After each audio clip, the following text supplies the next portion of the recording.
Death theories हैं। Indian government कहती है कि ये तो हार्ट पेशेंट थे, इनको हार्ट अटैक हुआ।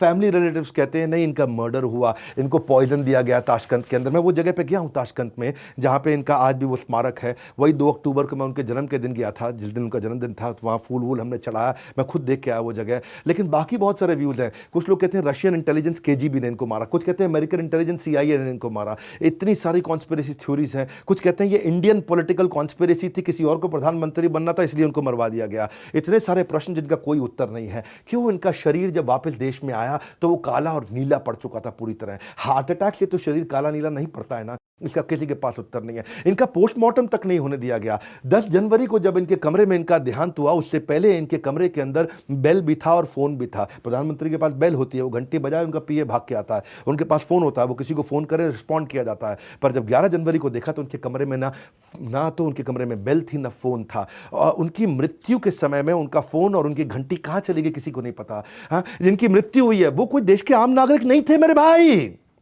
वो हमारे देश के सर्विंग प्राइम मिनिस्टर थे, जिसकी मृत्यु दूसरे देश में बहुत संदेहजनक स्थिति में हुई थी। तो क्यों इंदिरा गांधी ने कहा कि कोई छानबीन की अब जरूरत नहीं है, जबकि देश की जनता और ऑपोजिशन नेता इसकी लगातार मांग कर रहे थे। वो फ्लास्क जो उनके कमरे में था जिससे वो दूध पिया करते थे, वो अचानक कहां गायब हो गया। पत्नी ललिता शास्त्री ने बताया वो मेरा फ्लास्क था, वो वापस नहीं आया उनके शरीर के साथ में। वो फ्लास्क जिसमें उन्होंने आखिरी बार दूध पिया, उसका फॉरेंसिक एग्जामिनेशन क्यों नहीं किया गया। आखिरी सांस लेते वक्त जब लोग उनके पास आए, शास्त्री जी बार बार फ्लास्क की तरफ इशारा कर रहे थे। जब लोग उनके पास फ्लास्क लेके आए, उनको लगा दूध या पानी पीना चाहते हैं, तो उन्होंने पीछे फेंक दिया फ्लास्क को। वो क्यों इशारा कर रहे थे बार बार उस फ्लास्क की तरफ। जब उनका पार्थिव शरीर भारत में आया, उनके चेहरे पे नीले और काले दाग देखने के बाद जब पूछा गया तो आनंद फानन पे उनके चेहरे पे फटाफट चंदन मल दिया गया। क्यों आखिरी दर्शन के लिए उनके परिवार, उनके बीवी बच्चों को उनके पास नहीं जाने दिया। क्यों उनके शरीर को नहलाने के समय में दोनों बेटों को उनके पास नहीं आने दिया। बहुत सारे प्रश्न हैं। उनकी गर्दन के पास में छेद था जिसमें से खून निकल रहा था। उसके अलावा उनकी पेट पे भी कुछ सर्जिकल मार्क्स थे, निशान थे, जिसका किसी ने कोई जवाब नहीं दिया। सारे जितने चश्मदीद गवाते, हेल्पर, होटल स्टाफ, वहां पे जो डॉक्टर थे, सिक्योरिटी, कुक्स, आज तक कोई किसी ने कभी मीडिया में आके बात नहीं करी। क्यों किसी ने कोई बात नहीं करी आज तक। उनकी घटना के कुछ सालों के बाद केवल 2 ही चश्मदीद गवाह थे। एक थे डॉक्टर RN चुग जो उनके पर्सनल फिजिशियन थे, और दूसरे थे रामनाथ, उनके अपने PA।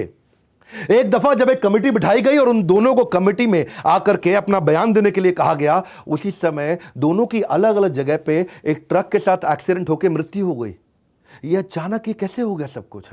TN कॉल जो इस समय भारत के एम्बेसडर थे, इनकी डेथ के बाद, प्रधानमंत्री की डेथ के बाद में उनका अचानक प्रमोशन हो गया।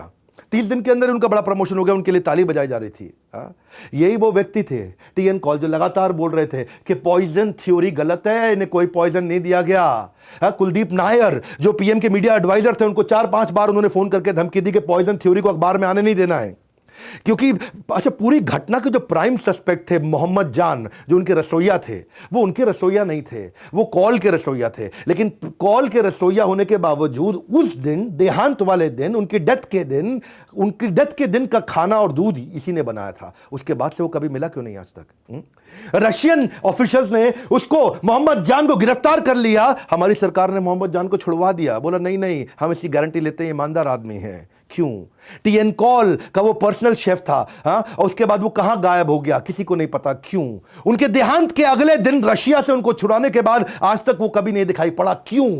उस दिन शास्त्री जी के डिनर को वही लेकर के गया था, और उसके बाद से अचानक कभी पता नहीं चला उसके बारे में। क्यों जब शास्त्री जी का पार्थिव शरीर प्लेन से भारत आया, सबके सब लोग रो रहे थे, और TN कॉल और इंदिरा गांधी हंस रहे थे, मुस्कुरा रहे थे। ऐसा क्यों? बहुत सारे ऐसे प्रश्न हैं जिनके ऊपर मेरी इच्छा है कि मैं पूरा वीडियो बनाऊं। वो आपको कमेंट बॉक्स में बनाना है कि शास्त्री जी की मौत के रहस्य में पूरा वीडियो बनाइए। अगर आपने नीचे कमेंट बॉक्स में बोला तो मैं आकर के उसके ऊपर पूरा वीडियो दूंगा। मेरी रिसर्च एकदम इमैक्युलेट होती है, और जब मैं बात करता हूं डंके की चोट पर करता हूं। और जाने से पहले मेरी एक इच्छा है, एक इंपॉर्टेंट अनाउंसमेंट भी मुझे आपको देना है। Important announcement before I close. क्या है अनाउंसमेंट? जैसे कि मैंने आपको स्वामी विवेकानंद जी के वीडियो में पिछले इतवार को बताया था, वैसे अब हर इतवार को खड़े होकर पावरफुल वीडियोस लेकर के आ रहा हूं मैं। मैं कई सालों के बाद अपना एक high power motivational physical event लेकर के आया हूं। इसका नाम है बिजनेस कोचिंग प्रोग्राम। उसका मुझे इन्फॉर्मेशन आपको देना जरूरी है।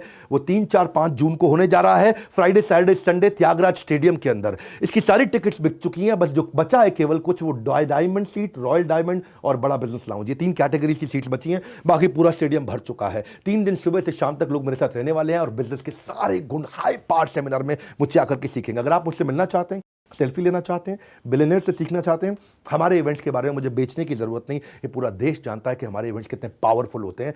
बराबरी कोई नहीं कर सकता है हमारे यहाँ, क्योंकि बिजनेस की वो हमारी डॉक्टरी है, उसमें हमारी एक्सपर्टीज है। बोर्ड लाइन नंबर फ़ोन करके पता कर लेना कि भाई diamond seat, royal diamond seat और बड़ा बिजनेस लाउंज ये क्या होता है। बड़ा बिजनेस लाउंज वो होता है जहाँ आप फर्स्ट रो में आकर के बैठते हैं और बिलियनियर प्रोफेसर्स के साथ आकर लाउंज में हमारे साथ में बैठते हैं। ये 3 कैटेगरीज बची हैं, इसके बारे में आप पता कर लीजिएगा। बहरहाल शास्त्री जी के बारे में नीचे कॉमेंट बॉक्स में मुझको बताइए और किसके बारे में वीडियो देखना चाहते हैं, और इस वीडियो को देश में फैला दीजिए, सबको दिखा दीजिए इस वीडियो को कि हमारे देश का नेता कैसा हो, शास्त्री जी जैसा हो। हमारे साथ जुड़े रहने के लिए, वर्ल्ड के नंबर 1 एंटरप्रेन्योर यूट्यूब चैनल पे आने के लिए आप सबका विनम्रता पूर्वक हाथ जोड़ के प्रेम पूर्वक बहुत बहुत धन्यवाद।